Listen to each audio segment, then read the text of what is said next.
Okay.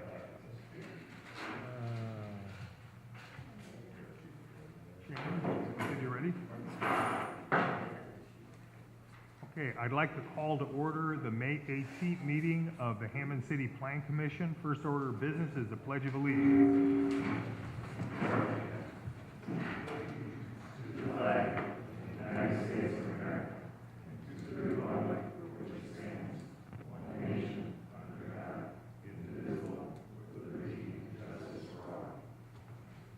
Roll call.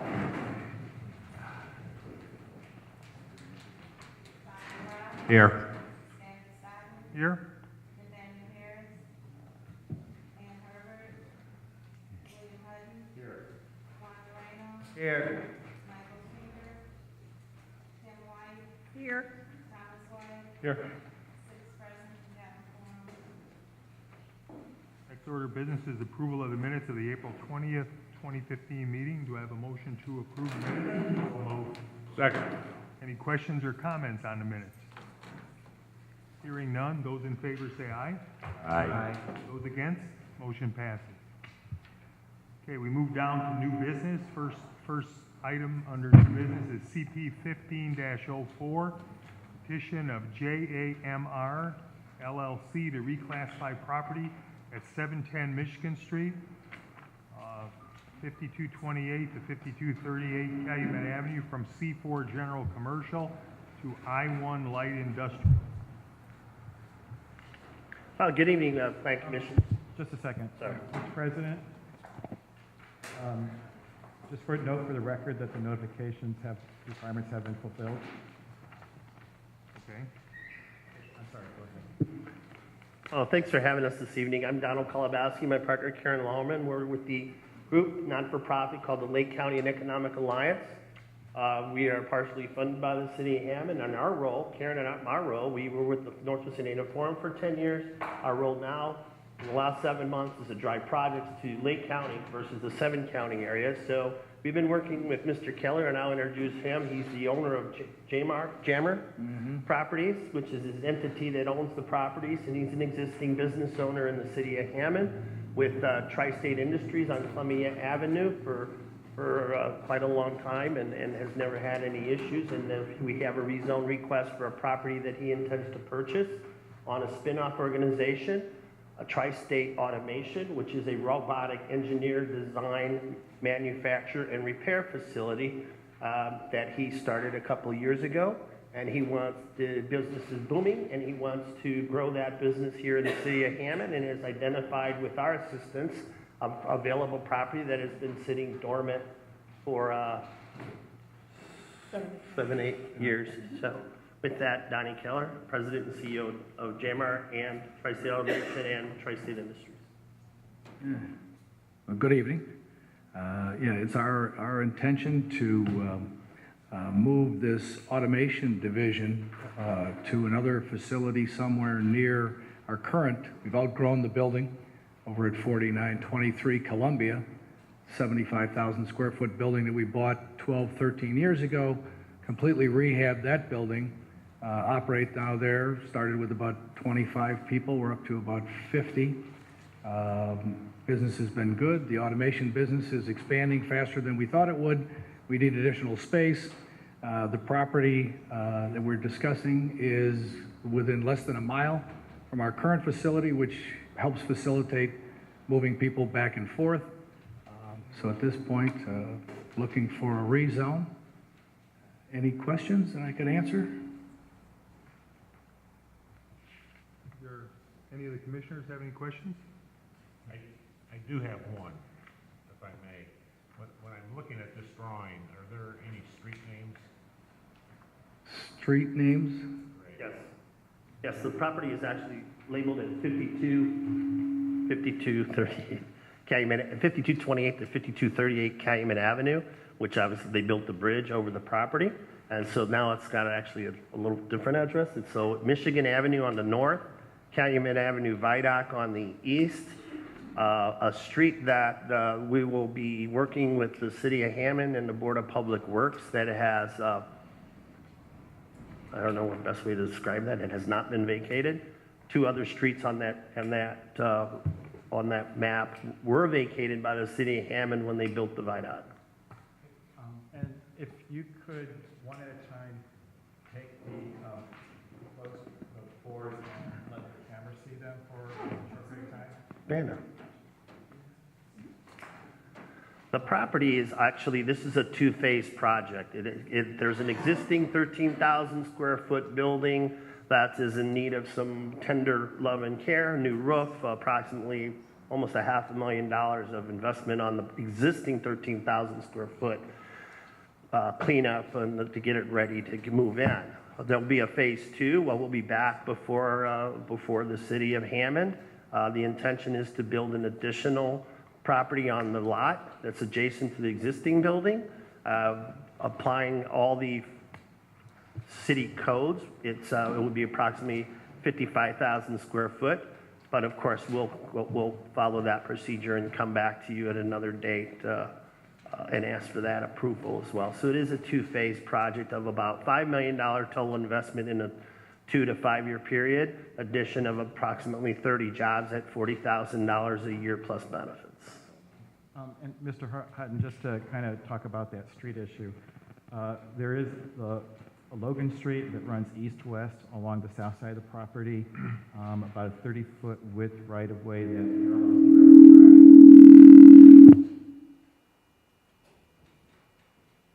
And on the west side of the property, there's an unnamed public right-of-way that runs north and south that was created in the 1970s as a part of the Turner Park Urban Renewal Project that was obviously done at that time. Thank you. Now, that unnamed street also services the building on the corner. Correct. All the work at this location is all going to be inside the building, right? There Yes, will sir. be no construction outside. No. So the only outside areas for parking for employees and, Parking, and whatever setbacks we have to require, we would set up, and obviously, we understand we're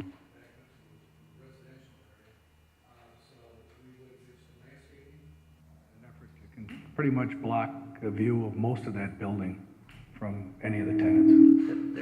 There's ample parking that exists now going into phase two, and a yard attached that has been previously used for outside Ryan, storage. move that center microphone so it's not pointing towards her. I think that's part of the problem. Oh, okay.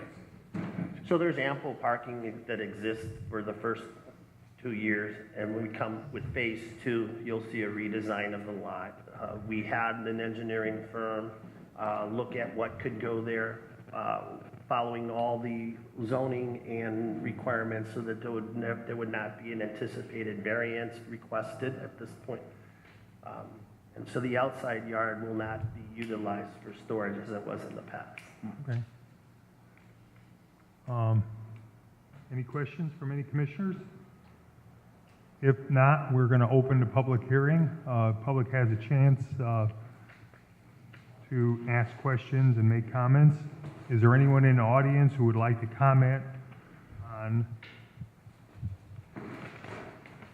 what is it, CP 15-04?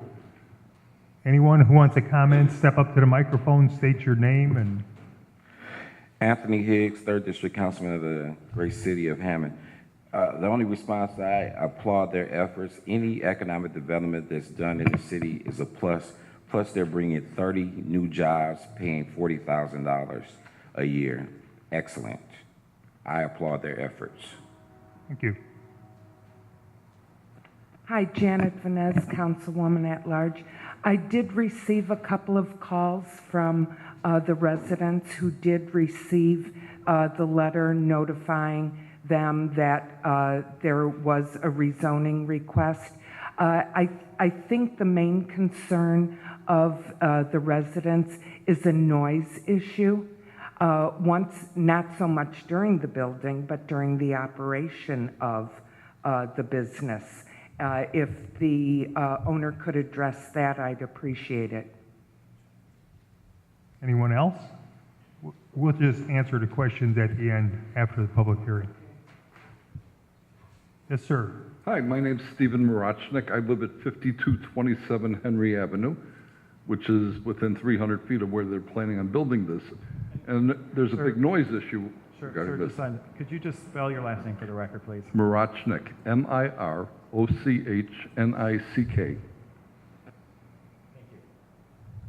Yeah, I mean, is this a 24-hour business where they're going to be doing stamping with draw presses, punch presses, 7 days a week, 24 hours a day to keep all the neighbors awake?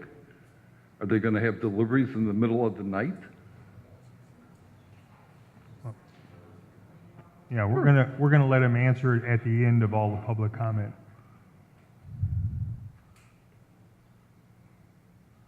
So your concern is noise and vibration and anything from the manufacturing process? Correct. Yeah, I mean, this is just going to be during, business hours, from 7 until 6 at night. Okay, we'll find out. Anyone else in the audience who would like to comment on CP 15-04? Mr.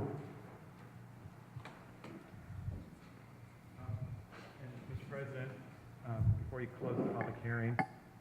Well, we have another- Just 1 second. I just want to note for the record that we did receive a letter from Dave Ryan, Executive Director of the Lakeshore Chamber of Commerce, who has expressed his support for the rezoning. Thank you. Please state your name. Pedro Torres, and I live 1317 Michigan. I'm a council nominee for that district. And my concerns were the same about the noise, about the traffic, if it's going to be a lot of semi-traffic in that area at all times of the night. Again, gentleman before me addressed the vibrations, anything that's going to affect. You have two residential neighborhoods to the east and the west of that, if it's going to affect any of that. Thank you. I did. Thank you, Mr. Torres. Anyone else? Is there anyone else in the audience who would like to comment? Last chance. The public comment session is closed. The petitioner, could you step up and answer the concerns? Certainly. About 13 years ago, we acquired the property at 4923 Columbia Avenue, which is completely surrounded by residential, all four sides. Homes are within 50 feet of that operation. That is a manufacturing facility over there. We do have punch presses, we do have welding, we have a number of what I would consider, if you were inside the plant, machines that make relative, not too much noise, but we have never had a complaint over there. We've never had anyone, in fact, the week before we opened that place, I went out to every individual person that lived adjacent to that property, gave them my business card, invited them to our open house, please, and asked them to, if we have anything that we're doing that's bothering you, please call me. Don't call your councilman and file complaints. Call me and I'll take care of it. We had one incident in 13 years. Somebody parked in front of his house. Other than that, we've never had a problem. This operation has absolutely none of that in it. We will not be doing any stamping. We're not doing any manufacturing. We buy, we sell, we design, we engineer, we do light machining, and the majority of it is final assembly. So there is literally little to no manufacturing equipment in the building. Traffic, our hours are from 7 until 4. We very seldom work weekends, very, very seldom work overtime. So the traffic will be minimal. Noise will be, you'll never know we're there. And I would invite anybody who would like to come over to my facility over on the old Hammond Bus Barn. Take a look at what we do over there. I'll give you a tour, introduce myself, and give you my business card. Let you know that if there ever is a problem, we'll take care of it. Strictly a daytime operation, no heavy machinery, no heavy equipment moving on and out. These are robots that you see in different factories. Automotive is really famous for those. 40-foot flatbed trucks is the standard vehicle that you operate on. Occasionally, there may be a semi-delivery that Mr. Pullen has done his due diligence for us to address that in the turning lanes. But this isn't on a daily basis, No. right? No, not, Very seldom. not high volume. Couple of semis every week, maybe? One or two a day, maybe, most, high-end, Every day? Maybe maybe one. There may be a delivery.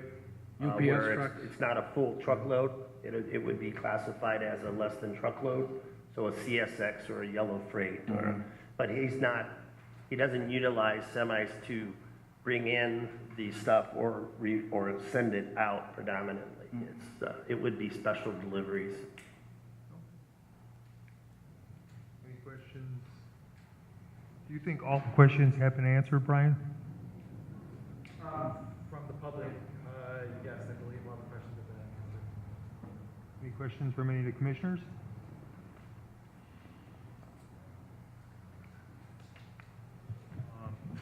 You want to give your staff report, Brian?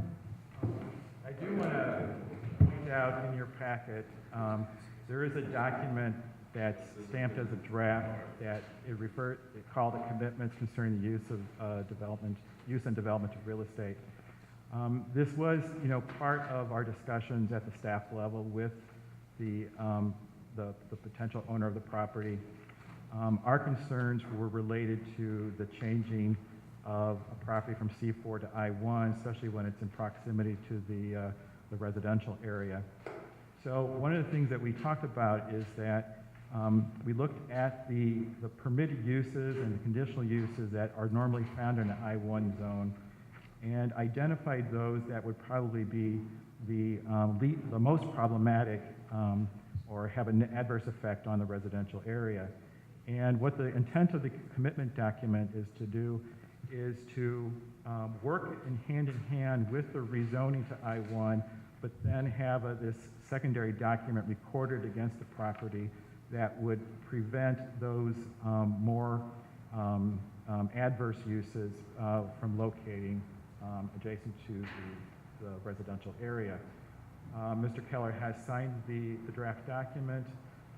It is pending the actual, assuming the Planning Commission is going to go for the favorable recommendation, it would be something that would be sent to the City Council as a part of the record, and the ordinance number of the rezoning has to be written into the document prior to its recordation.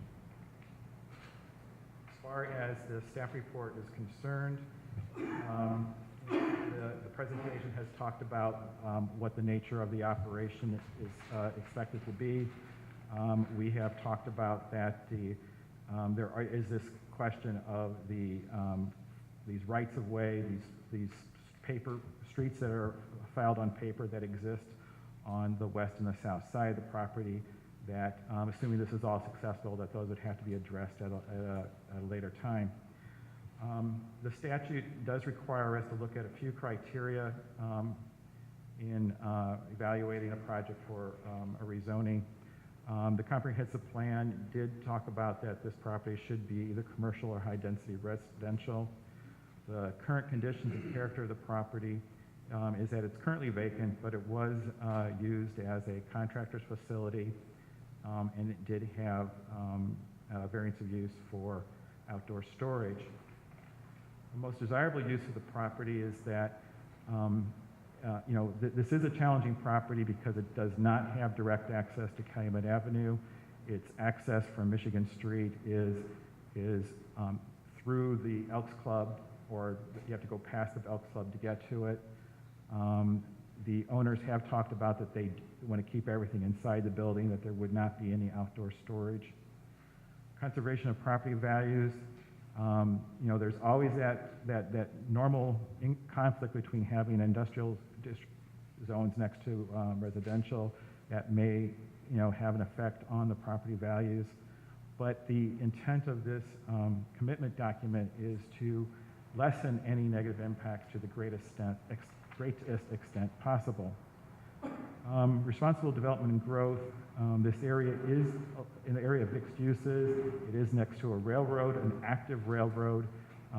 It's next to a major overpass, Calumet, US 41 Calumet Avenue. Those are noise issues that are really in existence that affect the property already. And then, as I said before, this commitment document is intended to address the specifics of this operation. So as far as the recommendation is concerned, staff does believe that the petition for the rezoning of the property at 710 Michigan is reasonable if appropriate buffering measures are completed and maintained to protect the residential area, and that the proposed commitment document limiting the industrial use is adopted and recorded should the council approve the rezoning. So staff recommends that the Planning Commission forward the petition and the proposed commitment document to the City Council with a favorable recommendation. And if the Planning Commission agrees with the recommendation, the staff requests that this report is adopted by the Planning Commission as findings of fact. Any questions? I do. This is a great opportunity for the city of Hammond. We appreciate your confidence in locating here and providing job opportunities, which also provides revenue for our city, and we appreciate that. I think the question that I do have, and I only heard it, one word that you said once, and the word was assembly, and I think that's a valuable term that ought to be integrated into this, Brian, so that there's no question that we're not stamping and not manufacturing or creating something. Just a comment. When you say integrated into what particularly are you? Well, into this proposal document that we wish to take forward to the city council. Okay, again, which document? The rezone ordinance, the Preliminary petition? findings of fact? Yeah, Yes. I'm trying to understand what you're trying to do. Wherever is the most applicable location to mention this. And I was thinking that this document here, this proposal to reclassify would be the location.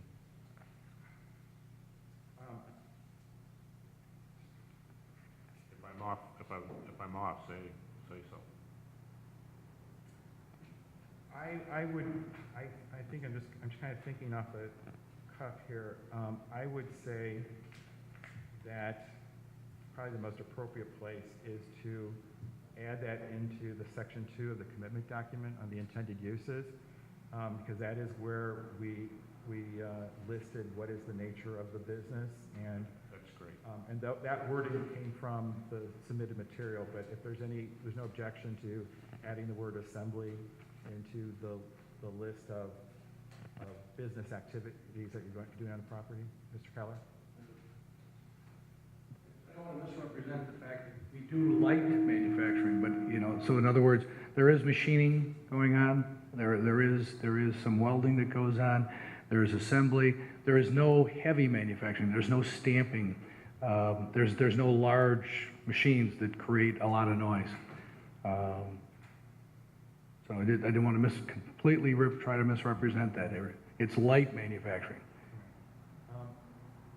Mr. Hutton, I mean, in that commitment document, we do have the list of welding, tooling, fixture design, material handling, robotic part sales, it's hard to say, robot refurbishment, and robotic services. I mean, we can add the word assembly, is that? And assembly, yes. Mm-hmm. No problem. Okay. Any other questions for staff? I've got a question. If I can find it here. In the staff report, there was mention made, but I didn't hear the petitioner mention anything about the positioning of the loading dock to help eliminate noise pollution, and I'm just wondering if that is a part of the commitment. It was in the staff report, correct? Right, no, it is not referenced in the commitment document. That is, I mean, it could be listed, or it could be something to be handled in site plan review. If I may, the phase 2 is still in the design stages, and Brian and staff had concerns of how the configuration of the building. So as we get to that and go through the design, we'll peer back before the Okay. proper authorities. As long as everybody's aware of it. Any other questions? If not, do I have a motion to adopt the plan, the preliminary findings of fact as modified? Second. The motion is second. Questions or comments on the motion? Hearing none, roll call vote. Yes. Yes. William Hutton, Yes. Ron Randall, Yes. Ken White. Yes. Thomas White, Yes. 6 ayes, 0 nays, 0 abstentions, motion passed. We need one more motion. Do I have a motion to forward the petition and the commitment document to the city council with a favorable recommendation? So moved. Second. Questions or comments? Hearing none, roll call vote. Roger Rock. Yes. Stan Stockton. Yes. William Hutton. Yes. Ron Randall, Yes. Ken White. Yes. Thomas White, Yes. 6 ayes, 0 nays, 0 abstentions, motion passed. Okay. Any other comments, Brian? Okay. That completes CP 1504. Thank you for your time and consideration. Good luck.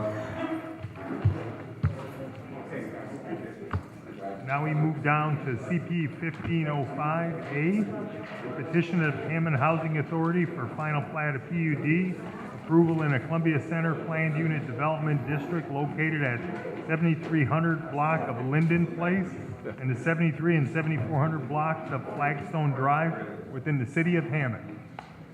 Good evening. Carmen. Yes, here Carmen Paniagua on behalf of the Hammond Housing Authority.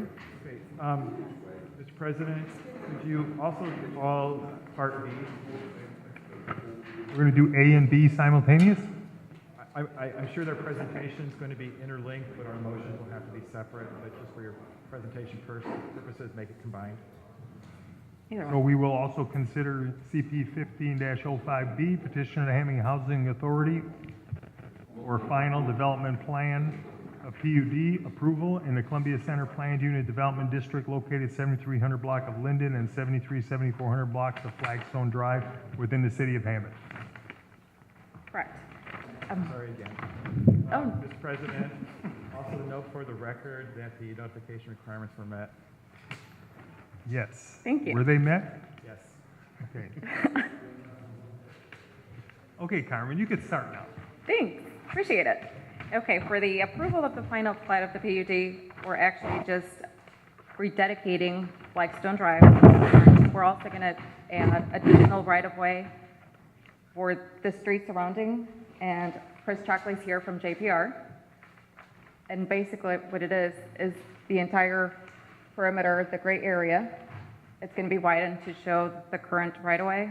And I think all of you have received a plan. Do you want me to go through the dimensions? Not specifically, no.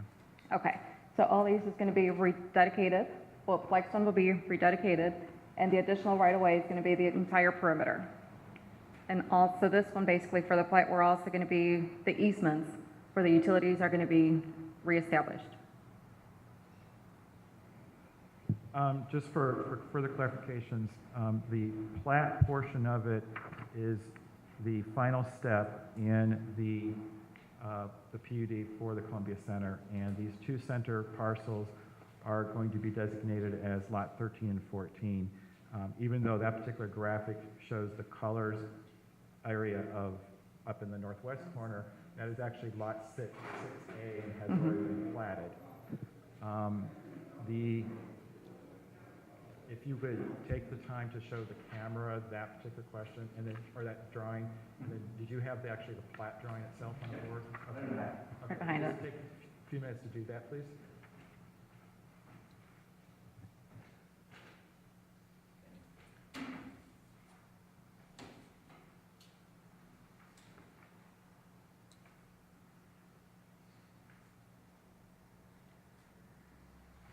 Proceed. Um, That was 1505A. Right, but a few more things about that. Just to establish for the record that currently there is a street called Circle Court Yes, that is in the middle of Lot 14. back there. The process to vacate that street has been started. And also related to the utilities, we are talking about having the utilities release their easement rights to the vacated street. And there is a sanitary district sewer line that is partially in that right-of-way that bisects Lot 14, and the plat will create a new easement specific to that sanitary line. So there are some technical things that are still pending on the plat related to the easements. Okay. Any other comments? No, I think that covers for Did the you plat. cover A and B? That's A. This is for A. Okay. Do you have any questions from any of the commissioners? No questions? We have a public hearing on this, so is there anyone in the audience who would like to comment on CP 15-05A? Anyone in the audience? Last chance. The public hearing portion is closed.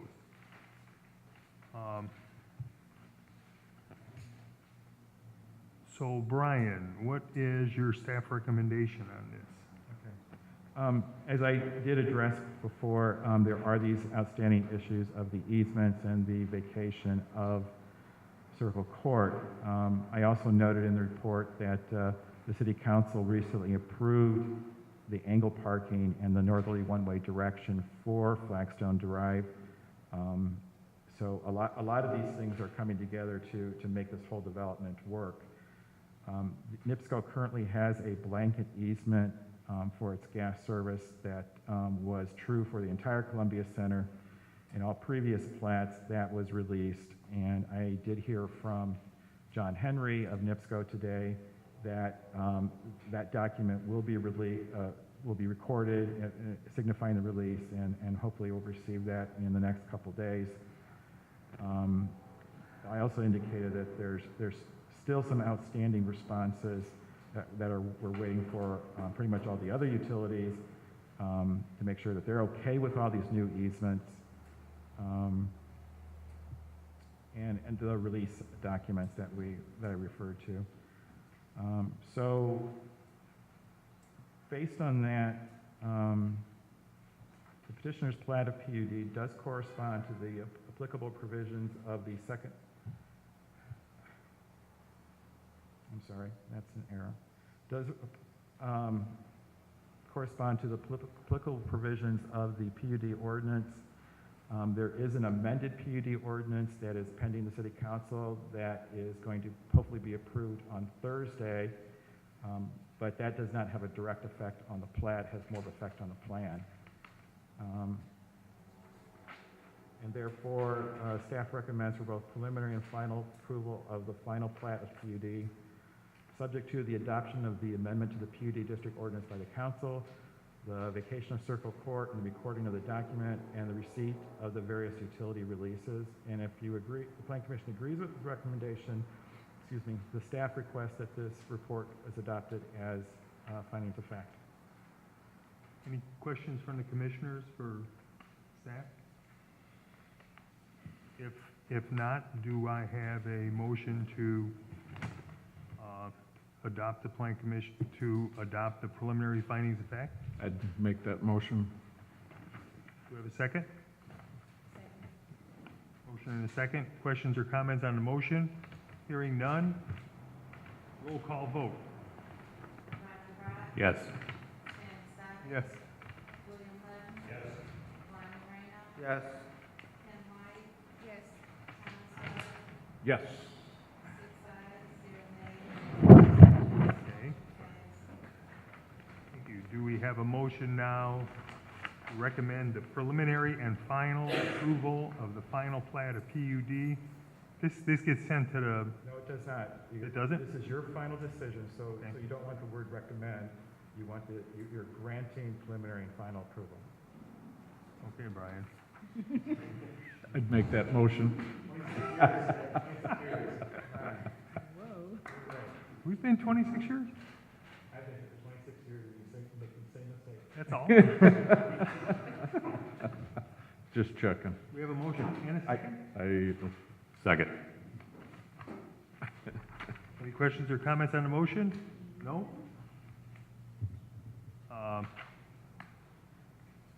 Let's do a roll call vote then. Roger Brown, Yes. Sam Sosnick, Yes. William Hutton, Yes. Juan Moreno, Yes. Ken White. Yes. Thomas White, Yes. 6 ayes, 0 nays, 0 abstentions, motion passed. Okay, thank you. That completes 1505A. Now we move on to 1505B. Carmen, would you like to step back up to the podium? I'd love to. Okay, for the PUD, essentially, what that was, we shifted some buildings from one lot to the other, and we added the greenhouse on the PUD from the original. So that's the amendment and the change that we have, that I'm asking for final approval on. Well, and what you're asking for is that the site plan get approved based on that On the PUD, text change. yes. Any questions from any of the commissioners? Did you have the elevations of the buildings? Yes. Yeah.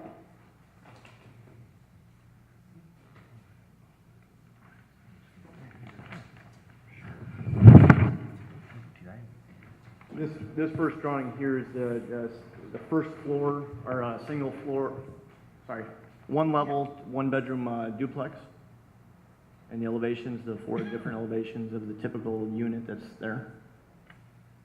And how does the design, the materials compare to the other buildings within the development? I believe the materials are very similar to the most recent, I believe, phase 2. Yes, phase 2. Mhm. Yep.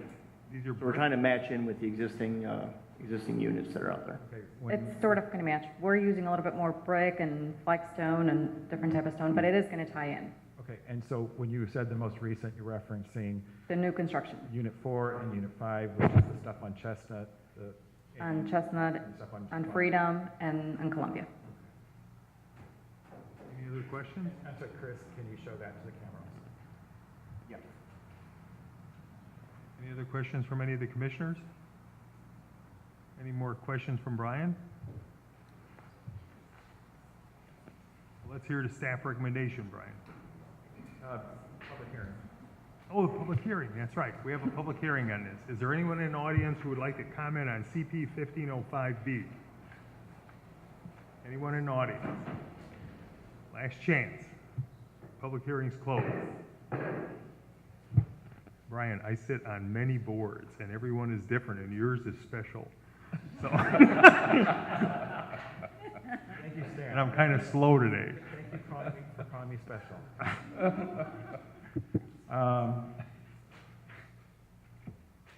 As was noted, the actual text document that lays out the development provisions is pending before the city council. The development those amendments were written specifically to match what this development was proposed to be. In doing the review, the ordinance requires us to review all these items that are listed in the staff analysis A through H. We've kind of talked about the majority of them as far as the buildings and that amendment. There are, just to note real quickly, there are going to be sidewalks along the street. There's going to be internal sidewalks in that open space in between the buildings. That open space that is in between the buildings is in addition to the 8% open space that really is associated with lot 6A and 6B. So they've really opened this up to be a much more green area, which is reflective of being less dense. We talked about that the designs of the buildings are going to be compatible with the other portions of the development. We talked about that the utility easements need to be addressed and all that kind of stuff. So staff recommendation is that, well, actually, we submitted the plans for agency review, and again, we have not received all the responses. And there were some technical things I think that I think we have since resolved on the drawings. I think we did that after I wrote this. So therefore, staff recommends for final approval of the development plan, subject to, you still have final engineering yet to do, correct? Okay, so I'm going to amend that and say, subject to technical corrections, strike that and just say, subject to final engineering. The responses from the utilities and the approval of the plat, and then the approval of the PUD ordinance amendments by the city council. And if you agree with the recommendation, staff recommends that this report is adopted as findings of fact. Any additional questions for staff? Yes, Mr. Hutton. Thank you very much. These are great drawings. Who are you? These are great drawings. Thank you very much. The greenhouse, did I oversee it, or is it just not in here? I don't think it's part of the. For recording purposes.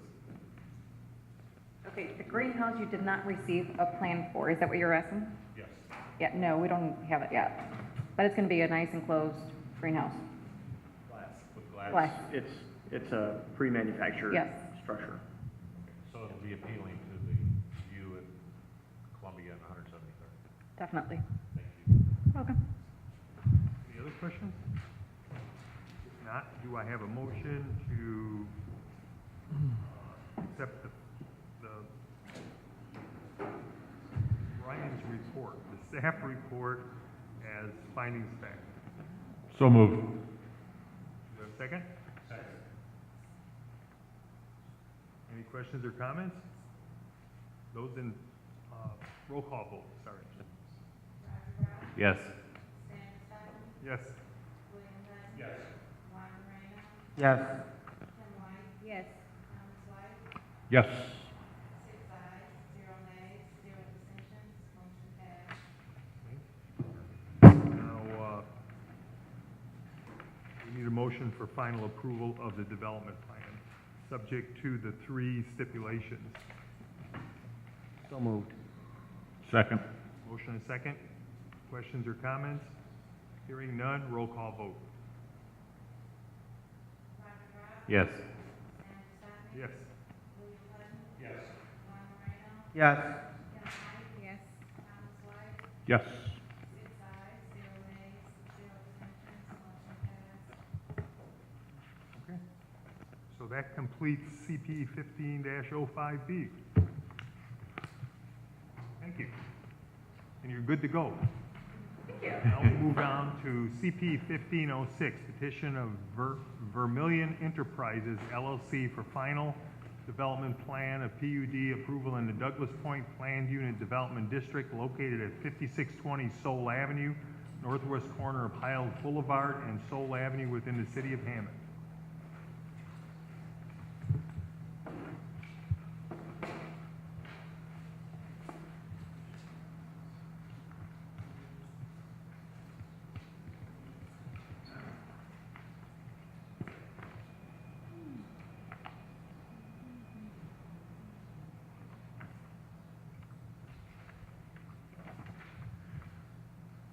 This is a senior care facility. That's correct, yes. Yes, and then again, Mr. DeStantny, the notification requirements have been met.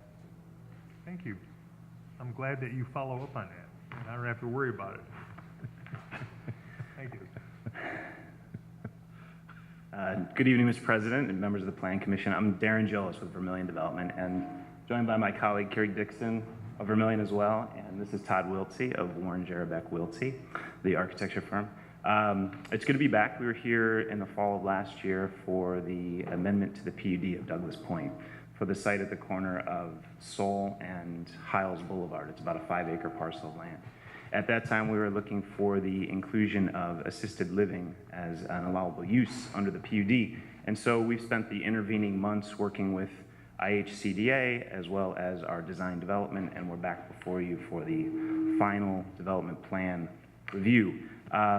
The Soul Avenue Assisted Living is an RCF, or residential care facility. It's an assisted living facility, so it's truly a residential community.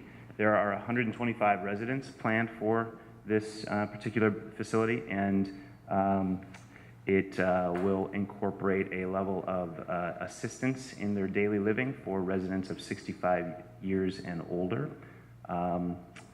With that, I would like to hand off the microphone here to Todd to let him talk a little bit more about the design of the building.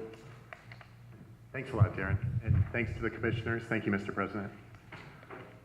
We're really excited about this project too, as Darren is. We think it's come a long way since it was first brought up for the PUD amendment, and we're happy to talk about it here for you.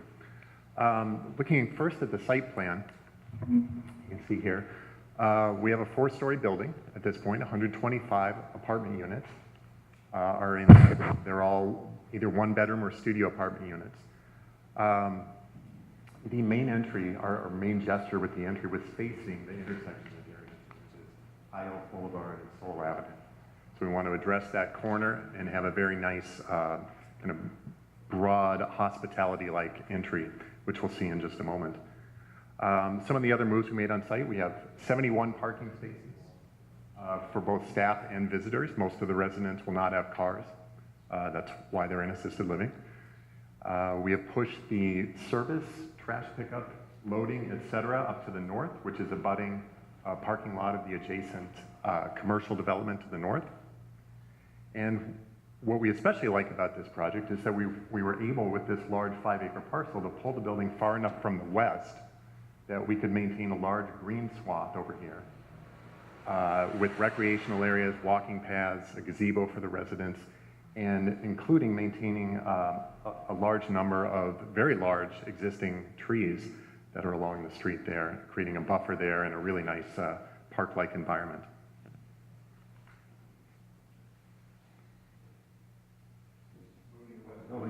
To what the building looks like, excuse me, from the front, this is how the building addresses, excuse me, the two streets forming the intersection at the front. Again, a very prominent entry that pulls you into the site with a covered drop-off area. And really just this very symmetrical, elegant, we think, embracing elevation of the building. We like to think of this as modified prairie school design with the large overhanging eaves and the continuous roof line that runs around. The materials are all durable materials. They're all going to last 50, 60, 100 years. It's a solid brick base to the building and fiber cement siding in multiple colors, creating the bays that form the 2nd, 3rd, and 4th floors. All in all, we think it's a good neighbor, architecturally and planning-wise, and we look forward to an affirmative vote. Thank you. Any questions from any of the commissioners? Yes, Mr. Hutton. Thank you very much. I do have a couple of questions. I guess when I hear 60 to 100 years for fiberboard, is that true? The warranty is 50 years. In laboratory testing, it's lasted well beyond that, 50. Not 60 or 100? Correct. Okay. Correct. And the second question I have is, you have 1/3 acre-feet of detention pond. Is that correct? That's, I'm not sure right off the top of my head, but that's right about it. Yep. Probably less than 1/3? Right. Is that adequate, Mr. Dostotny?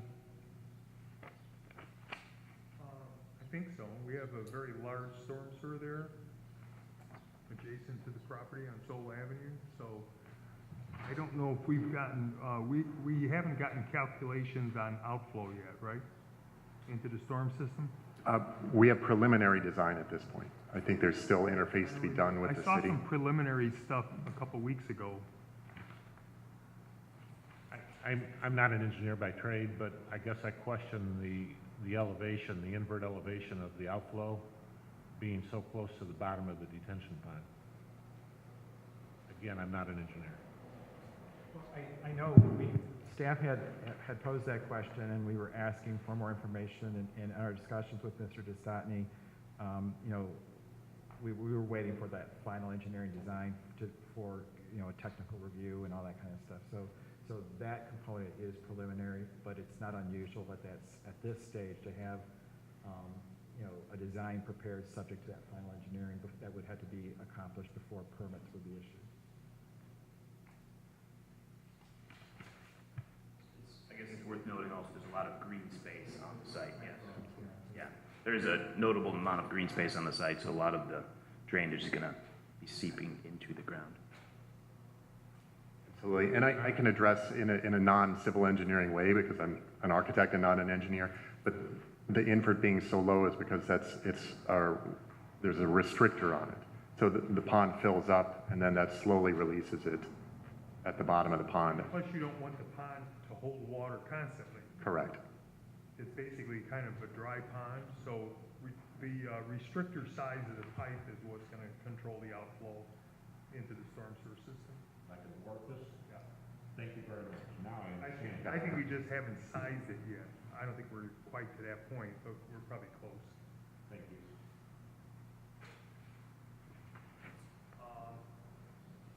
How'd you come up with the parking requirements? You got, how many employees are gonna be here? Well, all that parking count was addressed when we created the PUD text amendment, and we discussed the number of employees, we discussed the fact that most of the residents would not have cars, and that ratio was determined. So their site plan is compliant with what the text was written as, which we agreed to last year. So that's called out in our PUD? It's called out specifically in the text, not, I was just wondering, it was just had me a little concerned, because I'm thinking, well, everybody's gonna have visitors, so there's gonna be visitor parking, employee parking. Right, And no one is allowed to have a car if they live there, or can they have a car? No, that's not the case. They're allowed to have cars. It is the kind of the historical norm that most residents do not have cars. On average, there might be 1 or 2 residents with cars, and I'd kind of defer that to Pathway, unfortunately, to give maybe a reference point for other facilities, but that seems to be the norm. You asked about the employee numbers. The max employee count at any point of the day will be approximately 25. So there'll be approximately 35 to 40 employees. But with 25 max, 71, so there's 50 spaces available for the residents. Correct. So it's basically a 0.5 ratio per unit, which is not too different if the Plan Commission remembers in the Columbia Center development, when we talked about the senior building, we had the same question, that the residents typically would not have vehicles, and that parking count was reduced, the parking ratio was reduced similarly based on the historical trends of those types of facilities that they don't normally have cars. According to the historical trends, though, at Columbia Center, do they have adequate parking for Golden Manor? There has, in all my discussions with the director of the Housing Authority, that there has been never a complaint about not having enough parking. So how that was determined, the parking is adequate. They have 80 units. I don't remember the exact number of parking spaces, but this is somewhat similar to what. Plus, they have more on-street parking there now, because we're widening the streets. Streets were very narrow in Columbia Center. Well, right. I mean, so there is compensation from the internal street standpoint, but I don't think the ratios are exactly the same, but it is similar to what was we agreed to for the Housing Authority's senior building, as well as what we previously discussed last year for this one.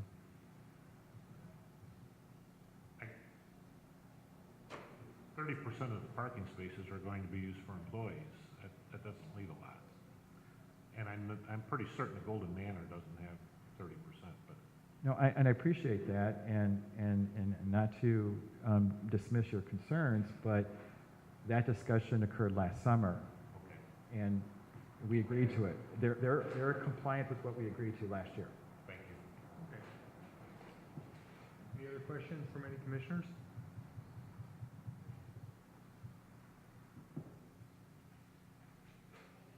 So we've got a public hearing on this too, right? We do. I'd like to open the public hearing. Is there anyone in the audience who would like to comment on CP 1506? Anthony Hicks, 3rd District Councilman of the City of Hammond. The property where this assisted living project is going to be developed is a bunch of trees. It's not being maintained. I applaud their efforts, and I look forward to seeing something developed there. Thank you. Anyone else in the audience who would like to comment? Anyone else? Last chance. I'm going to close the public hearing. Public hearing's closed. Okay. Are we ready for your staff report, Brian? Actually, I do have one question, Mr. Joel. You received your tax credits from ICHDA, and yet, clarify for everybody, you have not acquired the property yet. You're still having to do the closing based on a successful conclusion tonight? That's correct, yes, yes. We're looking to complete a few things, but the main components will be, of course, the building permit, which would dovetail with this process, and then finish our financing process as well. So IHCDA awarded us 4% tax credits in December of last year, and we've been diligently working since then to complete the architectural and engineering portion of the project. As a PUD, this is the final development plan.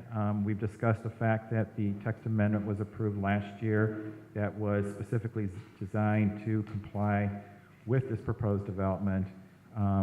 The zoning ordinance asks us to review items A through H. In going through all these different provisions, we're talking about parking, we're talking about sewer design, all these issues. So the recommendation is that the final development plan meets the applicable provisions of the PUD district ordinance. It is still subject to the final engineering design as we've discussed. Staff recommends that the Plan Commission grant final approval to the final development plan for Parcel E, which is 5620 Sewell Avenue, Douglas Point PUD district, subject to the approval of the final engineering design. And if the Plan Commission agrees, staff requests that this report is adopted as findings of fact. Any questions for Brian? If not, do we have a motion to accept the staff report as preliminary findings of fact? I'll make that motion. Second. Questions or comments on the motion? Hearing none, roll call vote. Yes. Yes. William Penn. Yes. Juan Moreno. Yes. Ken White. Yes. Thomas White. Yes. 6 ayes, 0 nays, 0 abstentions, motion passed. Thank you.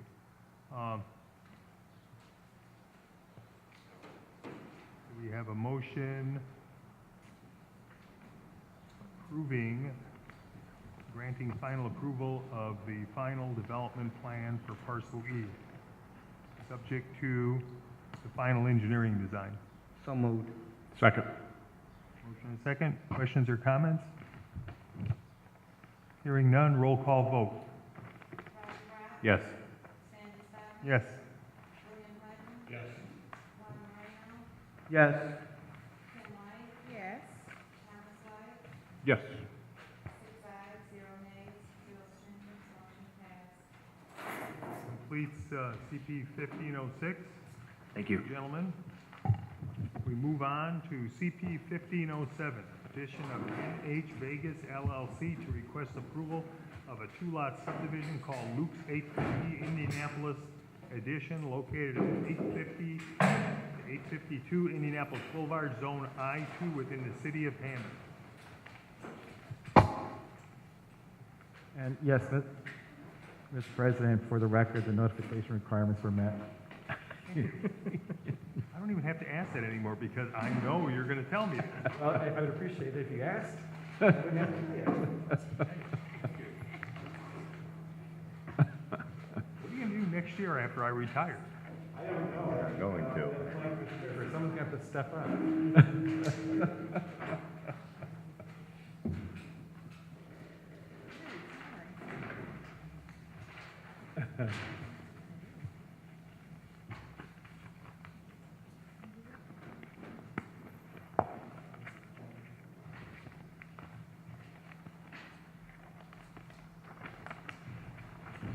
Good evening. I am Dan Tersman with Luke Builds, and on behalf of NH Vegas, I'm requesting a two-lot subdivision. This parcel is currently being used as a gas station and will continue being used in that regard. This is kind of an intermediary step for a PUD process that we, for some of the surrounding property that the smaller parcel of this subdivision will become a part of. It's going to become a what? This is an intermediary step for the 1A? PUD process, for the PUD process for the commercial development. So then, around the lot surrounding 1A is property. going to become part of the commercial development? I don't remember, the smaller of the two will become part of the PUD Okay, as part of the access drive for the development. okay. I got it.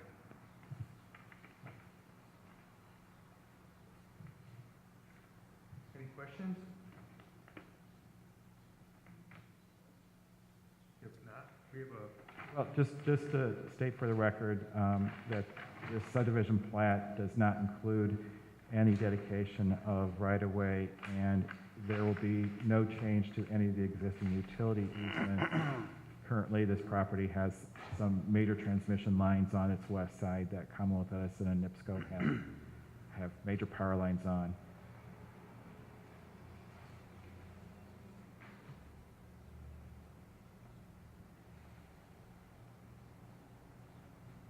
Public hearing? so I was just going to open the public hearing. Sure. If there's no questions, I'm going to open the public hearing. Is there anyone in the audience who would like to comment on CP 1507? Anyone in the audience? Anyone in the audience? I'm going to close the public hearing.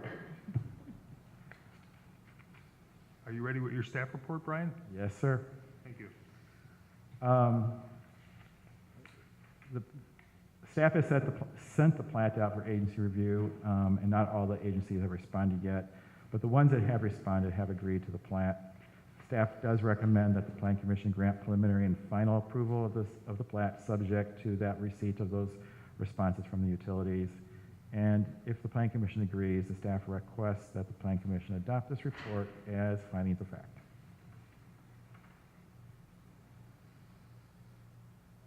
Okay. Do I have a motion?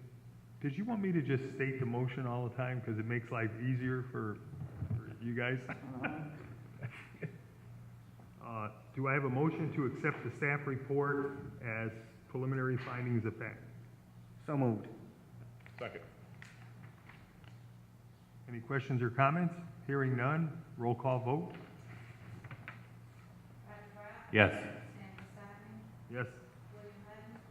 Yes. Yes. Yes. Yes. Okay. Do I have a motion to grant preliminary and final approval of the subdivision plat subject to receipt of the responses from the utilities? I'll make that motion. I'll second it. A motion and a second. Questions or comments? Roll call vote. Yes. Yes. Yes. Yes. Yes. Yes.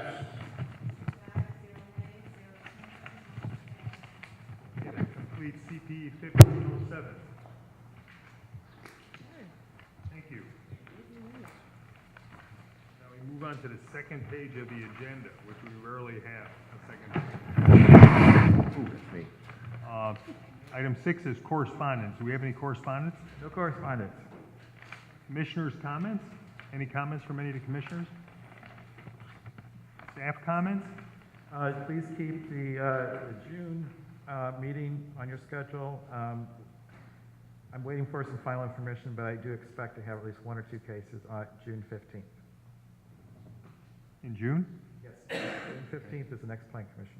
Is there any public comment? Anyone out there want to make a comment? We have a motion to adjourn the meeting. Second. Motion and a second. Those in favor say aye. Aye. Those against, motion passes.